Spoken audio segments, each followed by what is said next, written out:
pass the test for the most part, so that's good to know. Have you ever heard of Venn diagrams? Okay, what do you know about Venn diagrams, Ryan?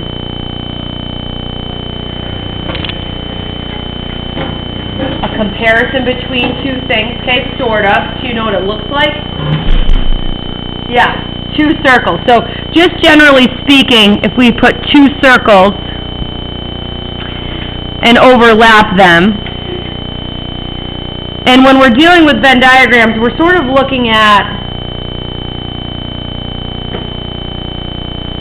where things overlap is a key component, like who's involved in both versus who's involved in just one or the other versus who's involved in neither.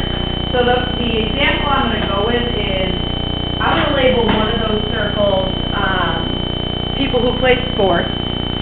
So if and then people who play an instrument. Okay, let's actually go with this class. Raise your hand if you play a sport and you play an instrument. You do both. Just two of you? Okay, so the two would go in the middle. There's two of you that do both. Now raise your hand if you play a sport.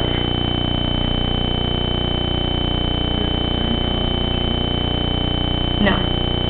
Raise your hand if you play a sport. Now, how come you're not raising your hand? You raised your hand that said you... Yeah, and that's a good question. Should Chloe raise her hand? Does she play a sport? She does. If she did both, she definitely plays a sport. So 2, 4, 5, 6, 7, 8, 9, 10. All of you? All of you play a sport. Like at the high school? Okay, not for the school. So there's 11 total, but I'm not going to put 11 in here again, because then I would double count Chloe and Jared. Chloe and Jared already are tallied there. So if I were to say how many of you only play a sport and don't play an instrument, now they would have to keep their hands down, and that would be 9 of you. But there's still 11 in the sports category total. Okay, I'm going to be the other person. Not that I can't have 0 there, but because I can. I'm going to pretend like I'm the one person that doesn't play sports and only plays an instrument. So there's 1. So, again, who plays an instrument? You'll raise your hand, you'll raise your hand, and I'll raise my hand.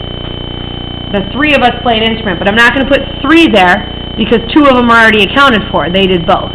And that overlapping piece is a piece that is critical. And then let's pretend, is there anyone not here today? Allison? Let's pretend Allison does neither. So anybody that does neither is going to go outside. Okay? So you can look at that and say, okay, there is how many people total? 11, 12, 13 people total. Okay?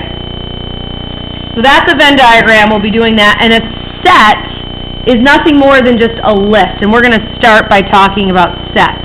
So set A is defined as the collection of all integers that are greater than 0 and less than 10. So when you write out a set in roster form, that's just like a list that's enclosed in curly brackets.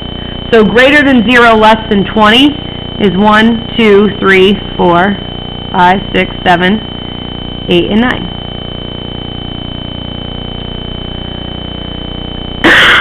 Set B, they're defining as the collection of prime numbers greater than 0 but less than 20.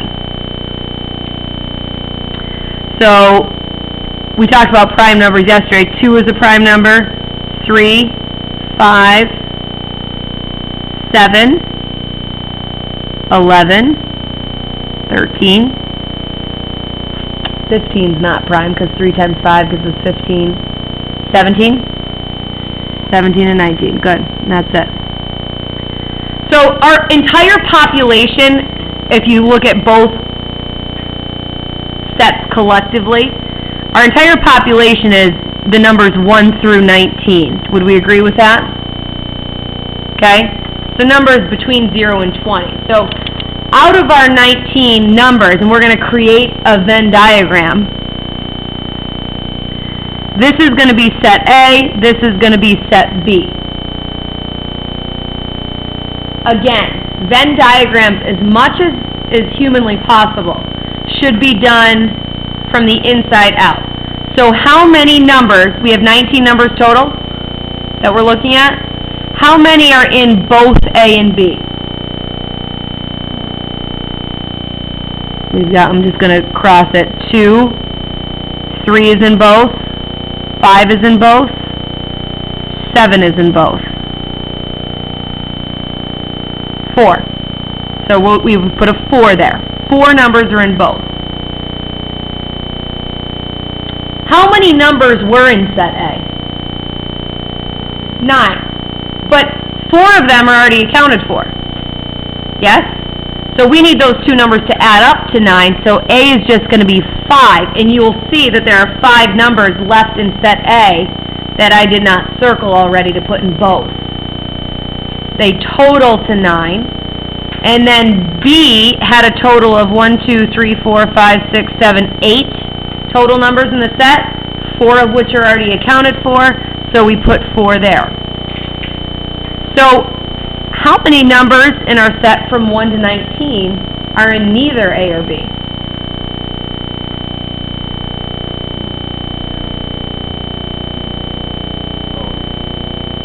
Still haven't heard the right answer. 6.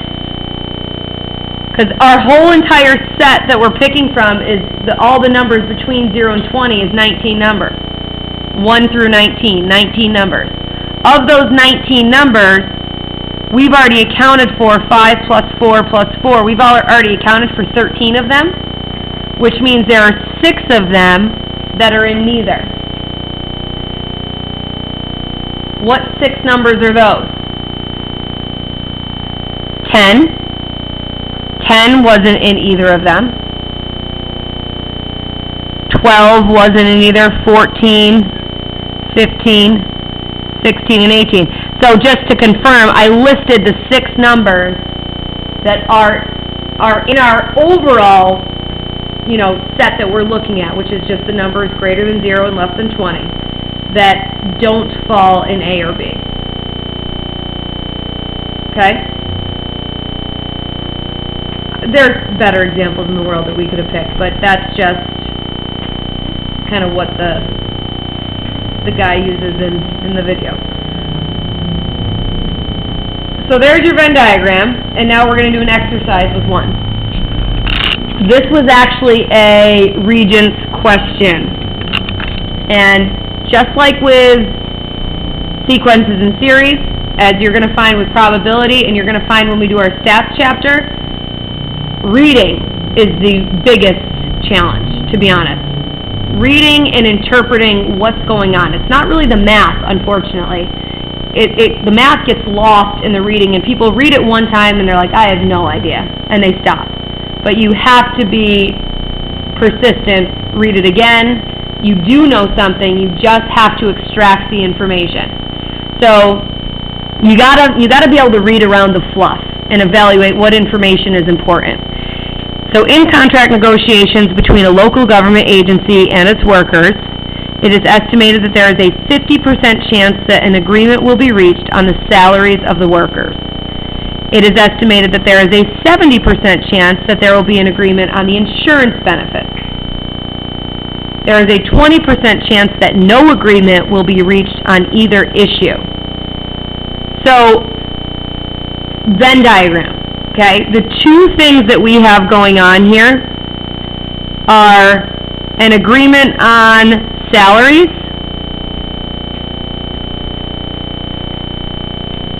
and an agreement on benefits.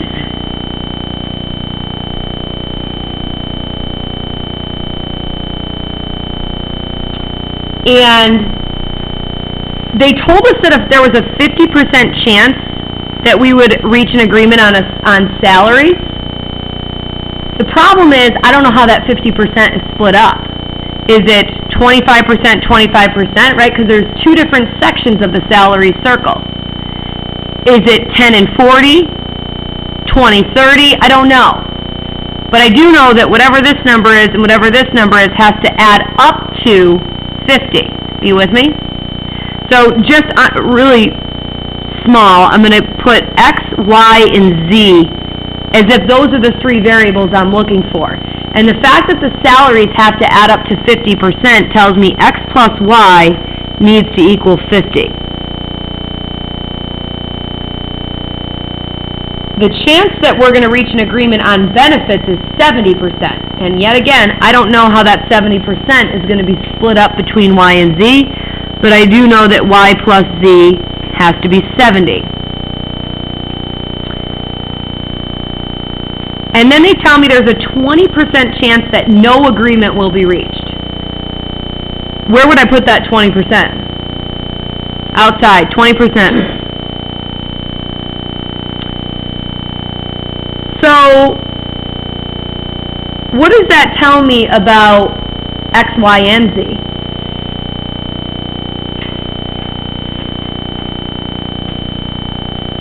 What is the chances of us then reaching an agreement on at least something? Maybe both things, but at least one. If the probability of not reaching an agreement on anything is 20%, then these three have to add up to 80, because it's a total of 100%, right? So if not reaching any agreement is 20%, then these three have to add up to 80. X plus Y plus Z has to equal 80.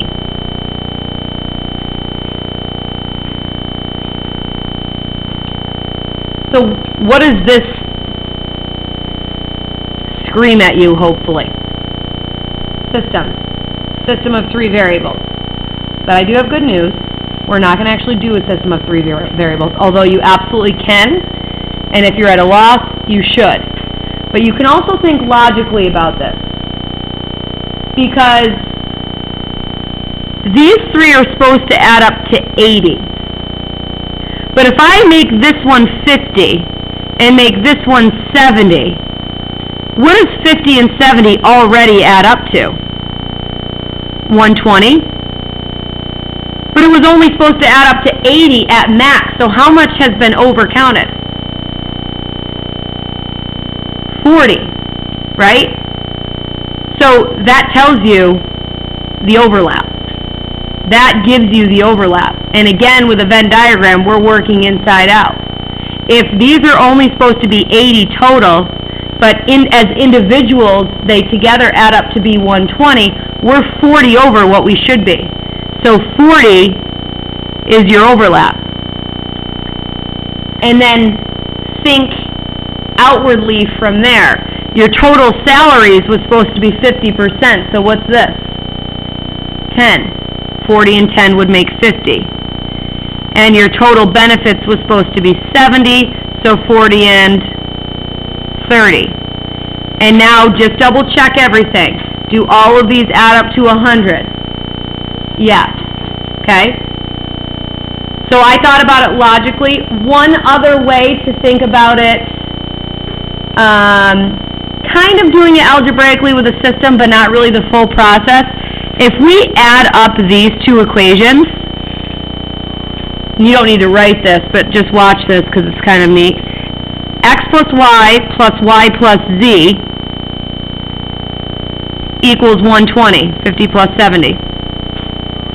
But we also knew that X plus Y plus Z, so this plus this plus this, was supposed to be 80, so I can substitute out the X plus Y plus Z with just an 80. So 80 plus Y equals 120, and I would subtract 80 from both sides, and I'll get that Y equals 40. Okay? I just documented in algebra what our thought process was to get the 40.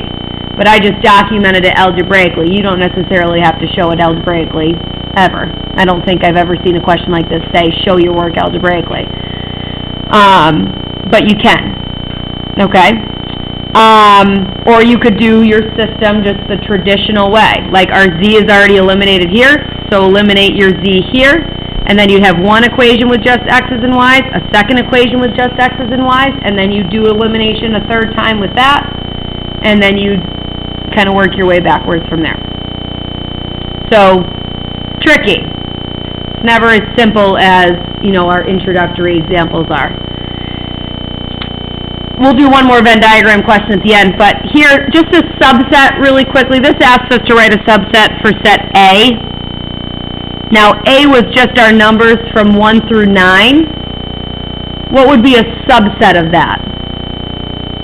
Even numbers from 1 through 9, right?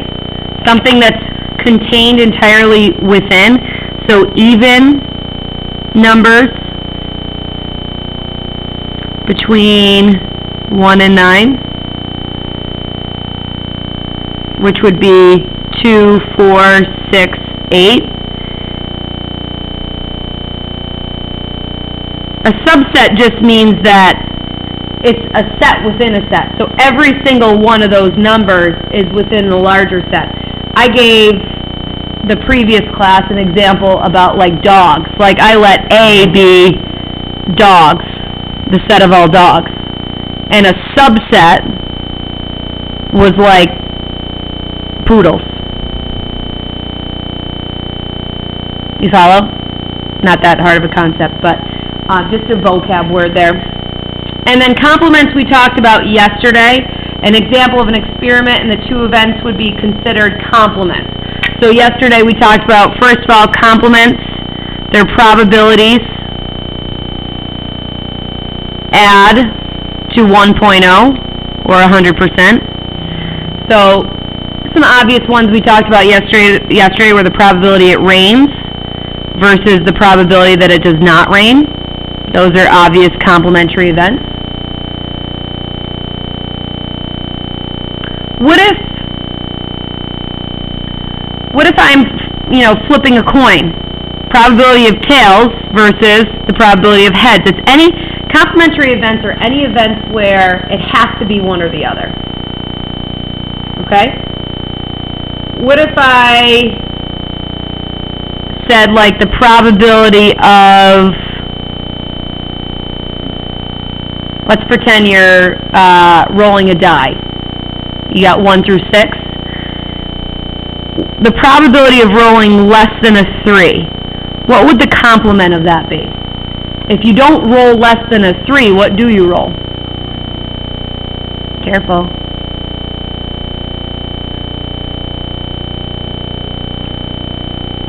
It is greater than or equal to. If you roll less than a 3, that's a 1 or a 2. So in the complement, we have to include a 3, 4, 5, and 6, right? So probability greater than or equal to 3. Those are complementary events. The probability of rolling less than a 3 is 2, 6, versus the probability of rolling greater than or equal to a 3, 3, 4, 5, or 6, is a 4, 6. And together those add up to 6, 6, which is 1, which is 100%. Okay? So again, just be careful. Ethan? Yes, you may. So on the back it actually talks about rolling on a single 6-sided die and recording the result. Let set A be the event of rolling a number greater than 4, and B be the complement of set A. So here's A, here's B. A is your probability of rolling greater than a 4. How many outcomes are greater than a 4 when you roll a die? 2.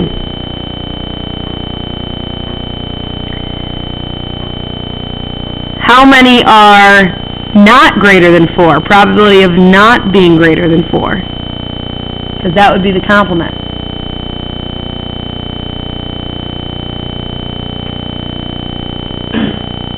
Not greater than 4. Here are possible outcomes. 1, 2, 3, 4, 5, 6. Here are the 2 that are greater than 4. There are 4 that are not greater than 4. How many fit in both categories? How many numbers are greater than 4 but also not greater than 4?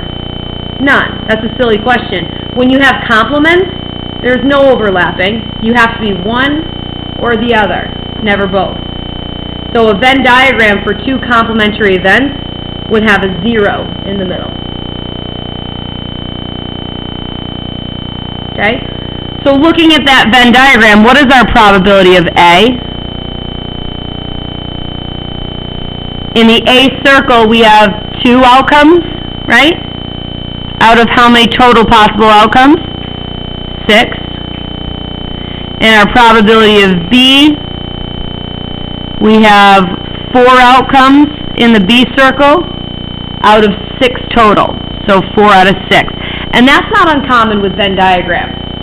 They may present information to you in a Venn diagram and then ask you for the probability.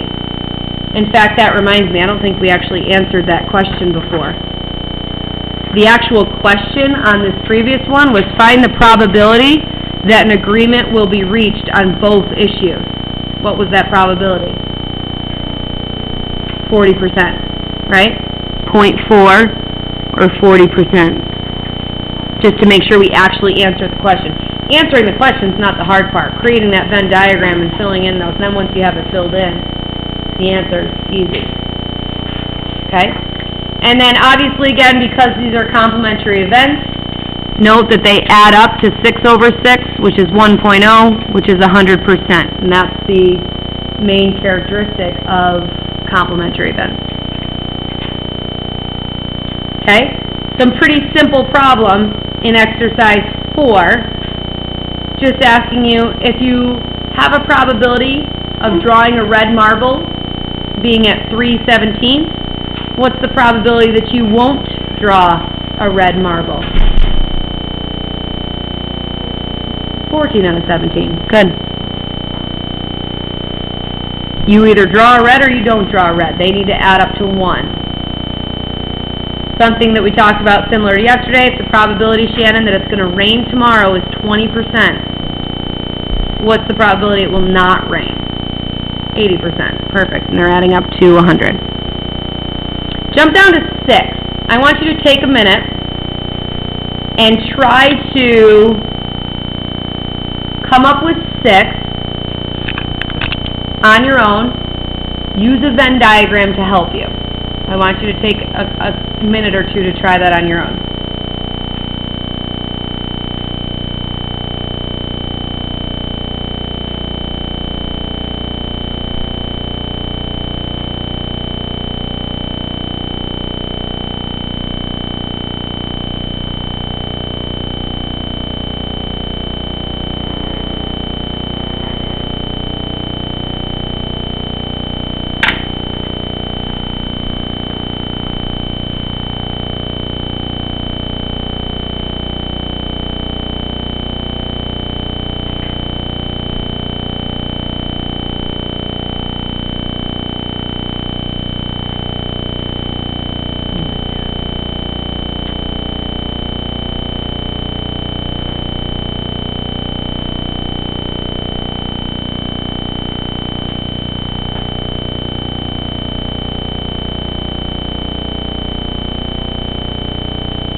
So how did you label your 2 circles, Catherine?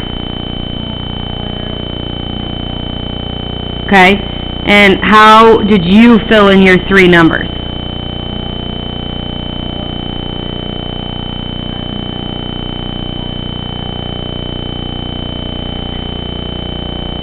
Okay. Did anybody have anything different? Jared, what did you have? Choir, ballet, so what did you have in the middle? 5, and then you had 10 over here, and then you had 9. So, Ethan, you had something different even? Okay, what'd you have?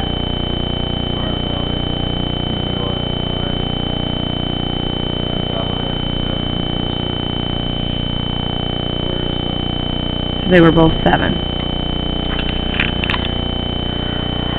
Okay. Can you explain, Ethan, how you got your numbers? 'Cause you think there are 19 people in total? Why do you think that?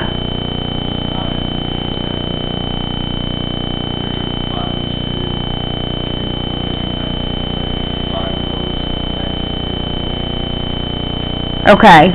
So you just read 9 in choir, 10 in ballet, so there must be 19 total. Okay? But think back to our first example about sports and instruments. Raise your hand if you play a sport. That was everybody, correct? So that was 11 of you. Raise your hand if, so 11 people play a sport. Raise your hand if you play an instrument. That was just the 2 of you. So by your logic, that would mean 13 people, but we double counted, remember? So in isolation, you can't just add those numbers up and assume that that's the total, okay? I just wasn't sure where we got yours from. So you thought 19 total, so you got the 19, and you put 5 there. But see, look at your ballet total is 12. So shouldn't that say 12 have been in a ballet? Because your ballet total is 12. So then they would be lying if they only said 10, okay? So if I compare these two, raise your hand if you agree with Catherine. Raise your hand if you agree with Jared. Are you going with Jared just because you think he's smart? Oh, that was your second option. Okay. I was like, how did you have time to... Is this just a popularity contest, Catherine? Don't hit him. Don't hit him. So Jared's example says how many people are in the ballet? 15. Again, that's a lie. Right, only 10 has been in the ballet. So here's and I'm glad most of you got this right, but it's just helpful to kind of point out these mistakes. Again, I can't reinforce enough work inside out. So you know both. 5 have been both in a choir, so Catherine, you probably started there. And then knowing that ballet should have been 10 in total, that's how she got her other 5. And knowing that choir should have been 9 in total, that's how she got her other 4. And then the whole thing works out. So the question is, how many people were there total? 14. So now I can start asking questions like, what's the probability that someone's in the ballet? And the answer to that is 10 people in the ballet out of 14 people total, for example. So you can start asking a bunch of probability questions. To answer their question, how many people have been in a choir but not in a ballet? 4. Right. So that answers their question. But again, the question's the easy part once you have the Venn diagram set up. Okay? The 2 previous exercises are simple. Do those now. While you're doing those, I'm passing back your test for corrections due Tuesday. I won't have them due Monday just so you don't have all 3 things to do over the weekend, but you're going to have a Venn diagram homework. You're going to have your Friday spiral. I already sent the hints out for that. And your corrections you're getting, but they're not necessarily due till Tuesday. Try to start them over the weekend so that way you have me on Monday if you have any questions. Don't look so thrilled about it, Jared. Come on, let's do these problems. Not 3, there's 2. Oh, stop. This is going to take you a whopping 15 minutes. And your spiral is just a new thing because I'm trying to prep you for your exam. If you don't want to be prepped for your reading exam, and if you don't care about your reading, and you have to correct your work because that's where we learn. So, sorry. Gosh, I wish you ended up in Mr. and Mrs. Hill's class. You would have had a lot more work, probably. You need a push.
your grades are already on the portal though?